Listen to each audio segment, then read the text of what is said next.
Hi there. This is the second video for the weekly assignment number 2.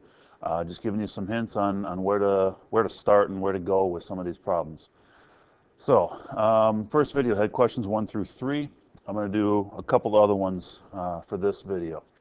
So, this is question 4. It says, if A is less than B, then, you got this big equation. If this equation is satisfied by only one pair of positive integers, A and B, what is the value of A plus B? So we need to know what A and B are. But if you look at this, you have on the left side of the equal sign, you have 4 terms. And we're trying to set it equal to just 2 terms. So to get the A and B values, you're going to spend a lot of time just guessing and checking. So let's do it a little bit smarter. This is all addition. On the left side of the equal sign, it's all addition. There's a thing called the associative property, which is the one with the parentheses, meaning you can just group things together differently with addition, and it also works with multiplication, but you can group things differently and get the same result. So instead of having these 4 separate terms,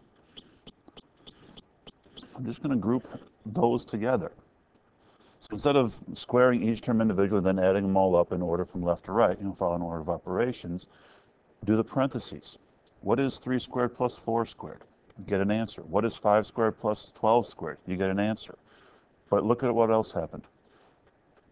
This is the first term plus the second term equals. You got 2 terms on this side. So this is what you need to do for this problem. Figure out what this parenthesis is. Figure out what this parenthesis is. And now you got your values of A and B. And make sure you answer the question. It's A plus B. Once you know what A and B are, add them up. Now you got your answer.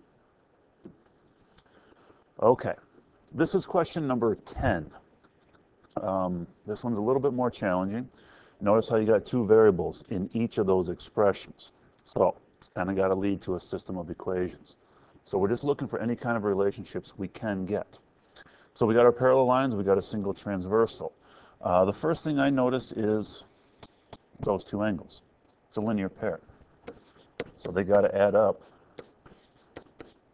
to be 180. Okay, there's one equation. Now the other comes from the parallel lines. Let me get rid of the red. Whoa, I didn't want that. What happened here? There it is. I didn't want this red arc in here for a long time. But you got parallel lines with that transversal. This angle and this angle. They're corresponding angles, which means they're congruent. So 3x plus 12y equals 103. Okay, this is a system of equations. So you're going to solve it. Whether you use substitution method, elimination method, it doesn't matter. But you need to solve for x and y. What I would do next is get these 2 equations to look exactly the same. So x's and y's on one side of the equal sign, constant on the other side of the equal sign, just like the blue equation, the second one. So all that means is, for this top equation, just subtract your 103. So your system is going to end up looking like this. 5x minus 2y equals 77. 3x plus 12y equals 103. This is your system. You need to solve this. For me, I'm seeing this. I think elimination method is going to be the easiest. So you're going to multiply this top equation. I would multiply it by 6. That's going to get these y's to be equal and opposite.